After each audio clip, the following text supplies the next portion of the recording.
At my mom's 60th birthday, she lifted her glass with a grin and declared, "From this day forward, your $5,500 paycheck and every bonus you get will go into the family fund. If not, you're out." I leaned in and murmured, "You're joking, right?" But my brother, sitting beside her, gave a firm nod. I didn't say anything else. I just stood up and walked out of the room. A few hours later, my phone rang. It was them, clearly panicked. Still gripping the edge of the table with white knuckles, I whispered again, "You're not serious." But she didn't flinch. My mom stood there like royalty, draped in a glittery gold dress I'd bought her 6 months ago as an early birthday splurge. She stood tall at the head of a long table, surrounded by extended family, raising her wine glass like she was toasting a job promotion. And there was Julian, my older brother, right by her side, arms crossed, that smug look glued to his face. "I mean it," she said, still smiling like this was some kind of big, happy moment. "Today is the start of something new. The family fund is our future." Then she looked straight at me. "Michael, you'll be the foundation of that future." The room erupted into laughter, like she just told a joke. Like I was in on it. As if this wasn't a trap dressed up in birthday decorations. Like this wasn't some twisted form of financial blackmail playing out in front of a crowd. I slowly pushed my chair back. It scraped loudly against the tile floor like an alarm. "You can't be serious," I said again, scanning the room. My cousin quickly turned away, and Carla, who'd been chatty all night, suddenly became fascinated with the bottom of her wineglass. "No," Mom said plain as day. Then she gave a tiny shrug. "It's only fair. You're doing well, and this is what families are supposed to do. We help each other." But that word, help, in our family, it always went one direction. I gave. They took. Julian crossed his arms and said, "We're trying to build something bigger than just one person's success. You owe it to the family." I didn't respond. I simply grabbed my coat from the back of the chair, turned away, and walked right out. I could hear my mom's voice calling after me, echoing down the hallway, but I didn't look back. I got in my car, turned the key, and just drove. I didn't have a destination, just a direction. Away. Hours later, I found myself sitting in the dark on the edge of my bed, staring at the floor when my phone started ringing. First Julian. Then again. And again. Eventually, the texts started coming in. "Call us back. It's serious. You can't just walk out like that. Michael, we need to talk. Something happened." But I didn't respond, not that night. Not when Mom sent 5 texts in a row, suddenly acting like she was worried. Not even when Julian left a voicemail that began with a calm, "Mike," and ended with a sharp, "You're being immature." Because none of this was new. That dinner wasn't a fluke. It wasn't some random outburst in the middle of a party. It was the boiling point of years of quiet manipulation dressed up as love. Let me rewind a bit. I'm 32 years old now, working as a systems engineer for a cloud infrastructure company out in Seattle. My base pay is $5,500 a month after taxes, and the bonuses? They're solid. I'm not flashy, but I'm steady. Reliable. I rent a small studio in Belltown, live below my means, and stick to a tight budget. I don't blow money on clubs or designer junk. Because for the last 8 years, I've been quietly picking up the financial slack for my family. It started small. "Michael, sweetheart, your brother just needs a little help with rent this month. He's between jobs." That was around the time Julian quit his 3rd startup job because he claimed the structure was killing his creativity. Then came, "Michael, honey, can you help cover the down payment on the new family car? We'll pay you back after tax season." Spoiler, they didn't. That was 5 years ago, and they still drive that car. They even call it ours, like I've ever even ridden in it. Then things escalated. When Dad passed unexpectedly, aneurysm, no signs or warnings, I stepped in. Someone had to. I was 25 at the time, still paying off student loans, and somehow I ended up covering the mortgage on a house I didn't live in. "Julian's grieving," Mom told me. Sure. He grieved his way straight to Cancun with his girlfriend just 2 weeks after the funeral. And me? I paid. Quietly. Consistently. Because back then, I thought that's just what a good son does. Every time I tried to set a boundary, Mom would say stuff like, "Your father would be so proud of the man you've become." Or, "You know your brother hasn't been as lucky as you, he needs your help." Support. That word got twisted. It started to mean, give up your peace of mind so we don't have to adjust ours. Julian went through 3 failed businesses. Never held a steady job longer than a year. Called himself a serial entrepreneur, but honestly he was just a serial spender. Fancy suits, latest gadgets, flights to Napa for networking events, all funded by me. Even if no one ever said it out loud. One time, he literally Venmo'd me a request labeled Family Legacy Expansion. It was for $1,200. I hit decline. He texted back, "Wow. Way to be a team player." 5 minutes later, my mom called and said, "Michael, what's going on with you? Julian's trying to build something, and you're being petty." That's when it finally hit me. I wasn't the beloved son. I was the ATM. The donor. The fallback plan they polished up with praise when they needed more. So when that birthday dinner happened, it didn't shock me. It just marked the first time they finally said it out loud, in front of everyone. The whole family fund thing wasn't exactly brand new. It had always been there, just never officially talked about. Basically, my paycheck kept the lights on for everyone else. My bonuses? They were used to upgrade their lifestyle. And any personal boundaries I had? Always up for negotiation. But now they were turning it into policy. Like they were formalizing my role as the family's private financier, turning me into some kind of full-time employee. And the part that really burned? They expected me to smile about it. To raise my glass like I was proud of it. Like I should be thanking them for the privilege of funding their lives. That's why I didn't say a word. That's why I just left. The next morning, I got a message from my cousin Jess. She's usually the quiet one, keeps clear of the family drama. She wrote, "Just checking in. Heard you left the party kind of early. Everything okay?" I sent back a one-liner. They tried to treat my income like it was their inheritance. She called me immediately. Apparently, right after I walked out, the whole night went sideways.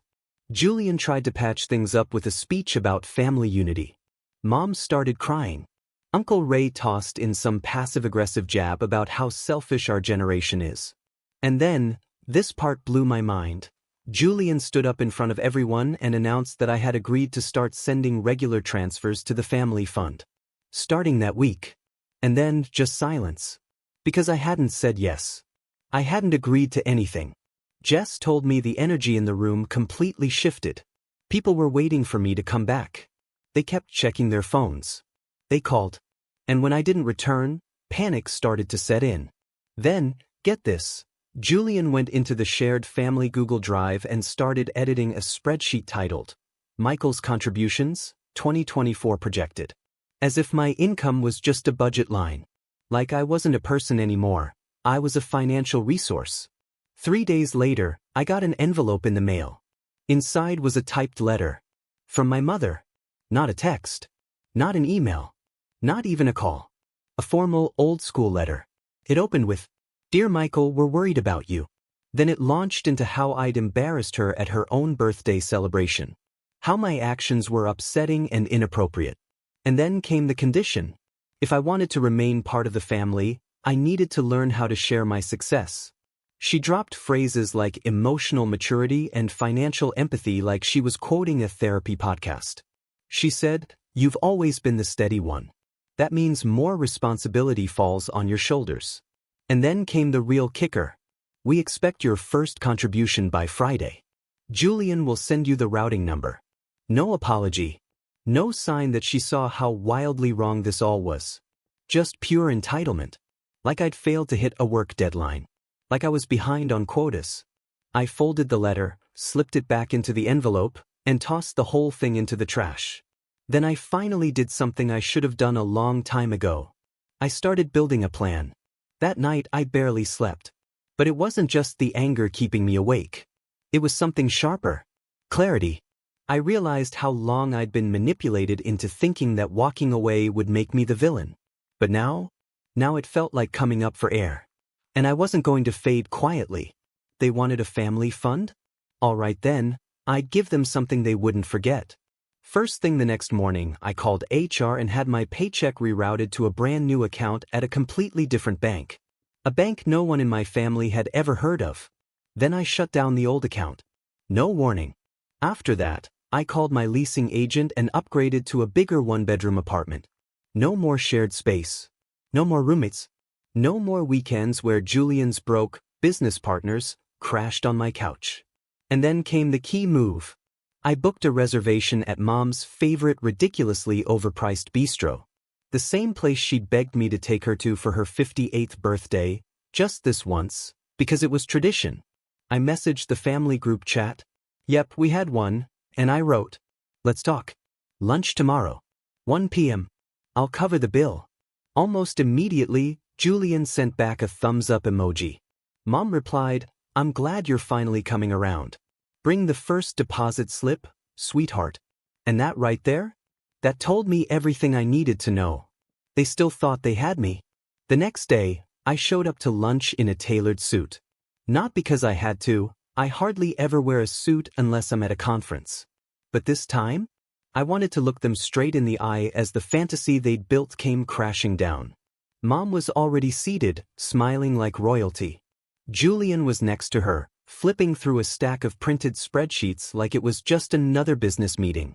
I sat down. Didn't say a word. "Michael," Mom began, reaching for my hand, "this is so good.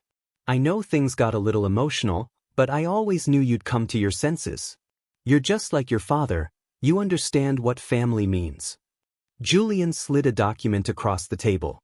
"Here's a draft of the monthly transfer schedule," he said, taking a sip of his drink like this was no big deal. "We based it on your last few bonuses. It's modest, $2,800 a month. Let that sink in, $2,800.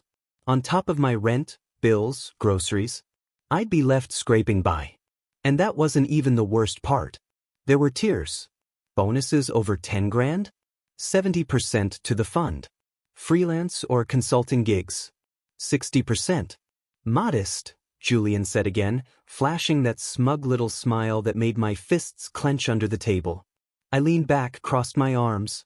"All right," I said slowly, "but just to be clear, what exactly does the family fund actually do?" Mom blinked, like she hadn't expected the question. "It supports the family," she said, like that explained everything. "Who's the family?" I asked. "Well," she started, "your brother's startup is still in progress, and I haven't been working because of my sciatica, and Uncle Ray, well, he lost his job. So, not me," I said, cutting her off. "Everyone else?" I asked. "Michael, don't be petty," Mom replied. I reached down, picked up the document, and read it more closely. Julian had actually tried to draft the thing like a legally binding contract. Like he was managing a trust fund and I was just another line item. "Is this supposed to be a joke?" I asked, voice flat. Julian's expression twitched. His confidence started to slip. "Don't start with this," he said. "You already agreed." "No, I didn't," I said plainly. "You stood up and made an announcement. Everyone clapped like I was Santa Claus handing out free checks." "You left before we could explain," he shot back. "I left," I cut in, "because you tried to chain my financial future to a family full of grown adults who refused to take ownership of their lives." The table went quiet. Then Mom leaned forward, voice all soft and syrupy, pure manipulation wrapped in affection. "Sweetheart," she said, "you've always been our rock. You've always supported the family." "Exactly," I said. "And I'm done." Her eyes widened, caught somewhere between shock and offense. "Excuse me?" she asked. I stood up, dropped the contract right onto my still full plate. "I'm done funding Julian's traveling failure tour. I'm done paying for your beach trips disguised as emergencies. And I'm definitely done pretending that love means sacrificing my entire life for yours." "Michael," she gasped, "don't talk to your mother like—" "No," I cut her off again. "You don't get to guilt trip me anymore. You don't get to call me ungrateful when all you've done for years is bleed me dry." Julian stood, puffed up like he was ready to go toe-to-toe. "Bro, chill out." I turned and looked him straight in the eye. You're 35, Julian. It's time to grow up. Get a job. You're not building a legacy, you're just coasting on one someone else paid for. His jaw clenched tight. You think you're better than everyone? No, I said. But I know I'm better than this. Then I reached into my bag and pulled out a manila folder, dropping it right on the table. What's that? Mom asked. Receipts, I said. Every transfer. Every gift. Every so-called loan that was supposed to come back but never did. I took a breath. It adds up to over $78,000. I did the math. Julian scoffed. Oh, so now you're keeping score? I looked him square in the face. Yeah. Because you never bothered to. And then I walked. Mom called out my name behind me, but I didn't turn around. That night, the messages started pouring in. Julian first, you embarrassed Mom. You're acting like a kid. Then Mom, this is just a phase. You'll come around. Please call me. Then for a little while, nothing. Until 2 days later when the panic kicked in. Turns out Julian's startup, funded by connections and inflated promises, started unraveling. His so-called investors, most of them extended family, began backing out.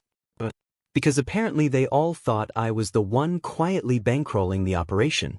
And without my name on it, the whole thing looked like a scam. Which it basically was. The house of cards collapsed fast. I started getting calls from Uncle Ray. Then Aunt Carla. And then a voicemail from Mom. She started calm, but by the end she was in tears. Michael, please. Your brother made a mistake. We just need a little help getting through this quarter. We'll revisit the numbers after, okay? Not this time. The fallout hit instantly. Leaving that lunch? It was like yanking the bottom piece out of a Jenga tower they'd been building on my back. It all came crashing down. That same afternoon, I changed my number. No more late-night voicemails from Julian asking for, just a minute. No more guilt texts from Mom saying, we didn't mean it like that. I wasn't their cleanup crew anymore. I was done. And for the first time in what felt like forever, the silence around me belonged to me, and it was beautiful. But they didn't take it well. Not even close. By the end of the week, I got an email from Julian. Subject line, urgent, please read. His company, the one I'd been secretly supporting for years, was crumbling. 2 of their biggest investors had pulled out. Their main supplier bailed the second they learned I wasn't financially involved. Apparently, Julian had been dropping my name in pitch meetings without my consent, telling people things like, my brother's got us covered through Q4, and we've got 6 figures of runway thanks to family support. All lies. All based on the belief that I'd never cut them off. But I had. And without me, that house of lies couldn't stand. Mom started calling me from different numbers. I didn't pick up. Then came the email with the subject line, it's not too late to fix this. Fix what exactly? Your complete dependency on me? The idea that my only purpose in life was to fund your lifestyle? There was nothing to fix. There was only my freedom to protect. Within 2 weeks, I was settled into my new place. Bigger than I needed. Modern. With a front door that closed like a vault. The kind no one barges through asking to crash for the weekend or borrow your Wi-Fi. My salary? Finally mine. I bought groceries without mentally setting aside money for Mom's dental work or Julian's 4th emergency phone replacement. I invested in new gear for my side hustle. I joined a gym. I slept. I breathed. And when I looked in the mirror, I didn't see exhaustion. I saw myself. Alive. It felt surreal. And it felt amazing. Then came the aftershocks. The family started cracking. Uncle Ray, the same man who once told me, money flows upward in families, like I was some living ATM, called.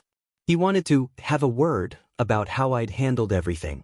I told him email was the only way I was communicating now. He never followed up. Aunt Carla messaged me on Facebook, asking if I was doing okay. Said Mom was heartbroken. Said Julian looked like a ghost. I left her on read. But Jess, my cousin who'd reached out after the party, she was different. She texted, whatever you said to them, you shook the whole family tree. I laughed. And for once, it didn't feel bitter. It felt like peace. Earn peace. Then came the breaking point. A month after I cut them all off, I got a call from an unknown number. Normally, I would have ignored it. But something told me, pick it up. Michael. It was Mom.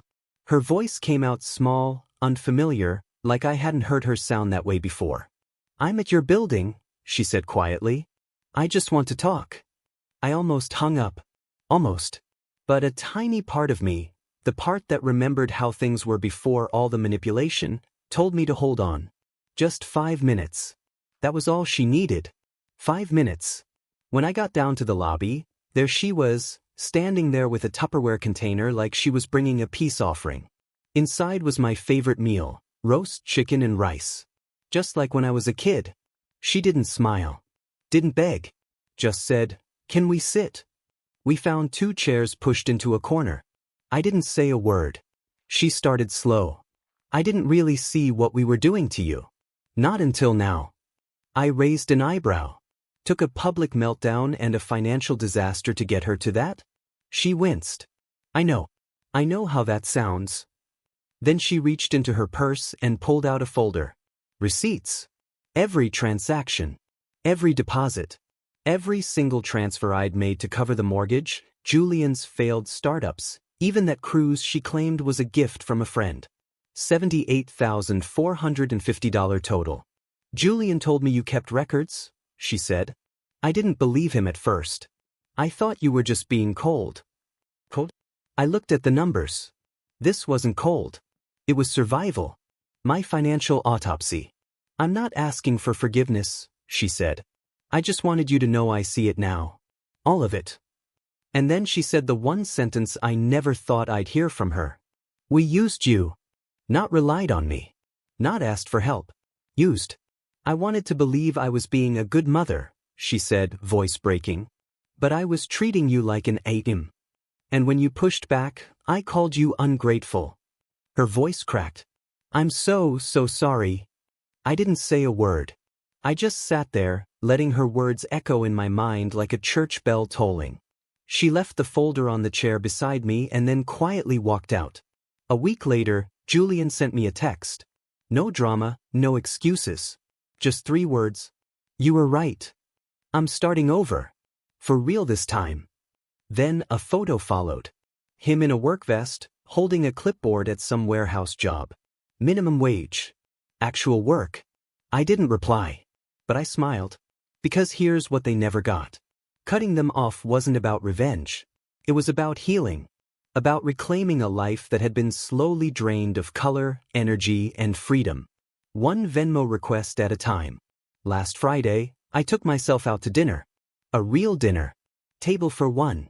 Candlelit. Glass of wine in hand. I sat there quietly, scrolling through apartment listings, not because I needed to move, but because for the first time ever, I could. My phone buzzed.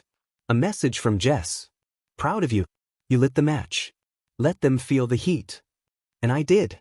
I still do. They thought I'd come back. They always did. Every time I set a boundary, they pushed till it bent. Every no turned into a maybe. Every this is the last time became one more exception. But not this time. This time, I vanished and stayed gone. And for a while it drove them crazy. Mom texted, called, left voicemails crying about how close we used to be. Julian sent a string of guilt-tripping messages, trying to drag me back into the role I was born into. The fixer. The bank. The fallback plan. I ignored every single one. And when the silence lasted longer than they expected, they freaked out. Because for once, their plan had failed. And I didn't crawl back to fix it. The best part? My life got better. Right away. My bank account stopped shrinking because of problems I didn't cause. My weekends finally belonged to me. I started sleeping better. Eating better. Smiling more. I wasn't just surviving anymore. I was healing. I had space to build my life, not theirs. I picked up old hobbies. Took a real vacation. Bought things I used to call unnecessary luxuries, because someone else's crisis always came first. I started dating again. With someone who asked what I loved before asking what I earned. And for the first time in my adult life, I felt something strange and wonderful. A few months in, I got a letter. From Mom. Handwritten. Tear-stained. Full of, I didn't realize, we were just trying to survive, and Julian struggling. She called it a misunderstanding. I called it a decade of financial pressure I was never allowed to question. She begged me to come home for Thanksgiving. Said the family missed me. Said, nothing feels right without you. I almost laughed. Because for the first time ever, everything in my world felt exactly right. Julian went dark soon after. Jess told me he moved in with a friend after the startup tanked. No investors left. No income. Just debt. She said he's finally learning what real life looks like without a safety net. Without me. Let him grow under the same pressure and weight I carried alone for years. Maybe he'll finally get it. Maybe he won't. But it's not my job to save him anymore. The truth? They never loved me. They loved what I did for them. And the second I stopped producing, stopped sacrificing, stopped bending, they turned cold. Called me a traitor. Because in their world, saying no is the worst sin you can commit. But I'd rather be hated for walking away than loved for being a doormat. And now? Now they live with their choice. And I live with mine. Last week, I sat alone in my favorite cafe, sipping the most overpriced coffee I've ever tasted. And I smiled. Not because of the view. Not because of the peace. But because the money I spent that day? It was mine. Earned by me. Spent on me. Not sucked into some never-ending family black hole. Not stolen under the fake banner of togetherness. And that might not mean much to some folks. But to me, that's freedom. So here's the final truth. You don't owe your family your paycheck. You don't owe them your peace. You don't owe them your entire life just because you share blood. You owe them nothing once they start treating you like a resource instead of a person. They called me cold. They called me heartless. They said I was ungrateful. Fine. Let them say it. I'd rather be ungrateful than used. I'd rather be alone than drained. I'd rather be free. Completely. Powerfully. Unapologetically free. And I am.